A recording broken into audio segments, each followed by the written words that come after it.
सोचकर शीतला माता धरती पर राजस्थान के डुंगरी गांव में आई और देखा कि इस गांव में उनका मंदिर नहीं है और न ही उनकी पूजा होती है। माता शीतला गांव की गलियों में घूम रही थी। तभी एक मकान के ऊपर से किसी ने चावल का उबला पानी नीचे फेंक दिया। उबलता पानी शीतला माता के ऊपर गिरा, जिससे कि माता के शरीर में फफोले पड़ गए। शीतला माता के पूरे शरीर में जलन होने लगी। वो गांव में इधर उधर भाग भाग के चिल्लाने लगी, अरे मैं जल गई, मेरा शरीर तप रहा है, कोई मेरी मदद करो। लेकिन उस गांव में किसी ने माता की मदद नहीं की। वहीं अपने घर के बाहर एक कुम्हारन महिला बैठी थी। उस कुम्हारन ने देखा कि वो बूढ़ी माई पहले से ही बहुत जल गई है। उसके पूरे शरीर में तपन है, पूरे शरीर में फफोले पड़ गए हैं। वो तपन को सहन नहीं कर पा रही है। तब उस कुम्हारन ने कहा कि माँ तू यहाँ आकर बैठ जा, मैं तेरे शरीर के ऊपर ठंडा पानी डालती हूँ। कुम्हारन ने उस बूढ़ी माई पर खूब सारा ठंडा पानी डाला और बोली, हे माँ, मेरे घर में रात की बनी हुई रबड़ी रखी है, थोड़ा दही भी है, तू दही राबड़ी खा ले। जब बूढ़ी माई ने ज्वार के आटे की राबड़ी और दही खाई तो उसके शरीर को ठंडक मिली।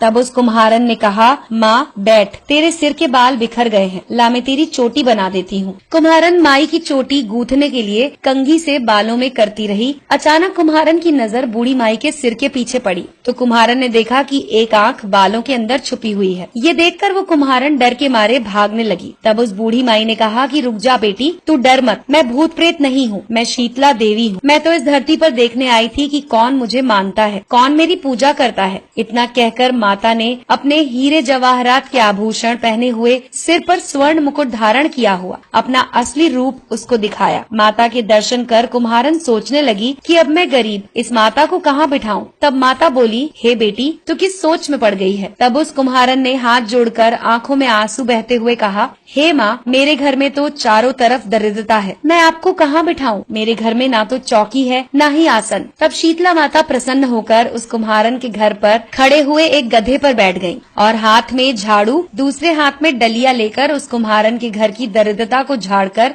उस डलिया में भरकर फेंक दिया। उस कुम्हारन से कहा कि बेटी, मैं तेरी सच्ची भक्ति से प्रसन्न हूँ, अब तुझे जो भी चाहिए मुझसे वरदान मांग ले। कुम्हारन ने हाथ जोड़कर कहा कि माता, आप इसी गांव में स्थापित होकर यहीं रहो और जिस प्रकार आपने मेरे घर की दरिद्रता दूर की है, वैसे ही जो भी होली के बाद सप्तमी को भक्ति भाव से पूजा कर आपको ठंडा जल, दही और बासी ठंडा भोजन कराए, उसके घर की दरिद्रता को साफ करना और उसकी पूजा को जरूर स्वीकार करना। नारी जाति का अखंड सुहाग रखना, उसकी गोद हमेशा भरी रखना। साथ ही जो पुरुष शीतला सप्तमी को नाई के यहाँ बाल ना कटवाए, धोबी को कपड़े ना धुलाए और पुरुष भी आप पर ठंडा जल चढ़ाए, नारियल का फूल चढ़ाए, तो आप उसके धंधे और व्यापार में कभी दरिद्रता न आने देना। तब माता ने तथास्तु कहा और उस कुम्हारन को वरदान दिया और ये कहा कि मेरी पूजा का मुख्य अधिकार इस धरती पर सिर्फ कुम्हार जाति का होगा। उसी दिन से डुंगरी गांव में शीतला माता स्थापित हो गयी और उस गांव का नाम हो गया शील की डुंगरी। शील की डुंगरी में शीतला माता का मुख्य मंदिर है। शीतला सप्तमी पर वहाँ बहुत बड़ा मेला लगता है। इस कथा को सुनने के बाद घर की दरिद्रता का नाश होने के लिए शीतला माता से सभी लोग मनोकामना करें और शीतला माता से मनोकामना में मांगे कि आपकी दरिद्रता